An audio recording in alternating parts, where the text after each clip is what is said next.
Hey there, it's Kierston Kirschbaum. I'm a mother of five. I'm a wife to Kyle. I'm a lover of all things personal development and growth. Some people say I'm a network marketing genius, but I say I'm just showing up to serve and share the way that God designed me to, bringing brilliance to people everywhere around the world and inspiring you to show up and serve in your very best way. So today I'm going to be teaching you about the law of experience and what I've been doing to learn a lot more about how to use my experience in life to actually move forward. Because there's a myth about experience. Some people say that experience is the best teacher. And my good friend John Maxwell has taught me recently that experience teaches you nothing, if not very little, unless you have time to reflect on that experience. Experience is kind of like you have the test first and then you learn the lesson later, right? But if you never take the time to reflect on what you're learning, then you're just going to be taking the test over and over without learning the lesson.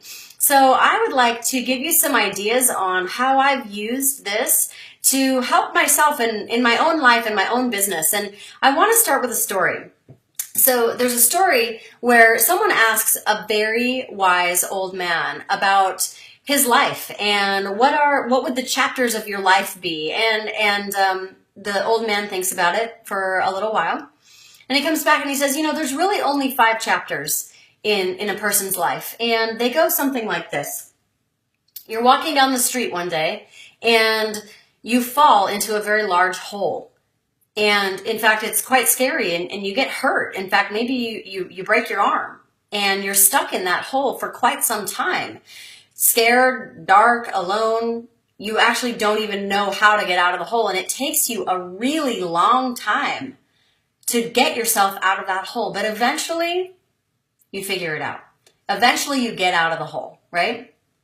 So a few weeks later, you're walking down that same street again, and this time, you pretend that you don't see that hole and you fall in again. And this time, it's even more painful than the first time. You're in there for a really, really long time. Maybe you broke your other arm this time and it is painful and you are stuck and you feel terrible about your situation. You can't believe that you're in this hole again. But eventually, you get out. And this time, you got out a little bit faster than you did the first time, right? So the next chapter goes something like, you see the hole and you fall in anyway. You fall right in that hole, that same hole again. And this time it's painful, but you remember how you got out of it last time and you use that experience to get out of the hole faster. So here comes the 4th chapter.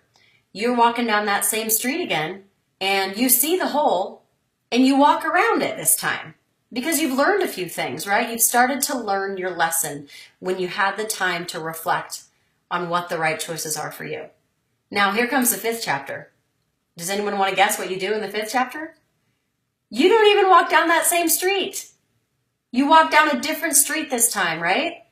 So how does that apply to you? How are you going to use this story in your life? Are you continuing to walk down the same street, falling in the same hole? Are you in chapter 2 where you're pretending like you don't see the hole?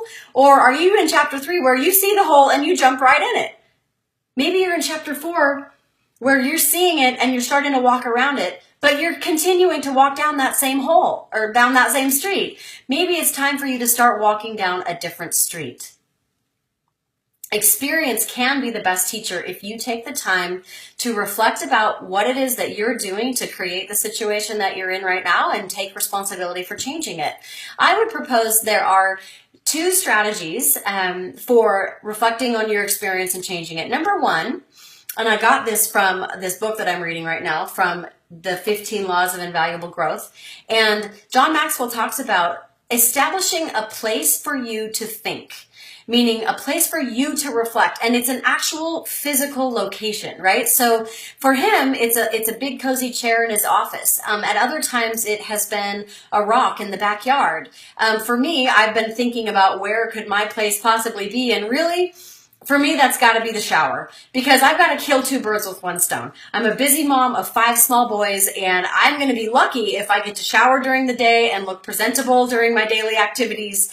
And so if I take the time to reflect while I'm in the shower, then I've kind of killed two birds with one stone. So that's going to be my spot. So maybe post down below here, where's going to be your thinking spot? Designate that spot. Let us know, where are you going to think? Where do you do your best thinking? Where is a time and a place that you can pretty much guarantee, be sure that you're not going to be interrupted? Now, I know us busy moms with little kids, it's impossible for us to not be interrupted, but you can carve out 5 to 10 minutes of your own time, even if you gotta, put the baby somewhere where, the baby's safe, and you just take some time for yourself to reflect. Do yourself a favor and set this up. And the second part of this is a time. If you set a time every day for you to sit and reflect, you are way more likely to actually do it. So you've got a place and a time that you're going to reflect on your experiences and what's showing up for you right now. So most people are not going to do this, but like the Beastie Boys say, you've got to fight for your right to party, and you've got to fight for your right to reflect. That is how you're going to make change in your life. It doesn't matter if you're running a business, if you're running a church organization, if you're just trying to get better personally. This is one of the most important things that you can do. This is one of the secret tips of the most successful people in life, is that we sit and reflect. This is how you are going to reach your potential. I want you to ask yourself, what are you going to do to grow every single day? And start implementing this one thing, reflecting on what it is that's showing up for you and how you are becoming your best self. I want to see if there's anything else I want to share with you guys today. I am going to make it short. My goal is to just bring you little nuggets of goodness every single day, and to really start sharing my life and how I have created the business that I've created. I'm building an empire while I'm building my family, and it is my goal to show up and show you exactly how I'm doing it so that you can do the same. I hope you have a wonderful day, and I look forward to connecting with you very soon. Take care.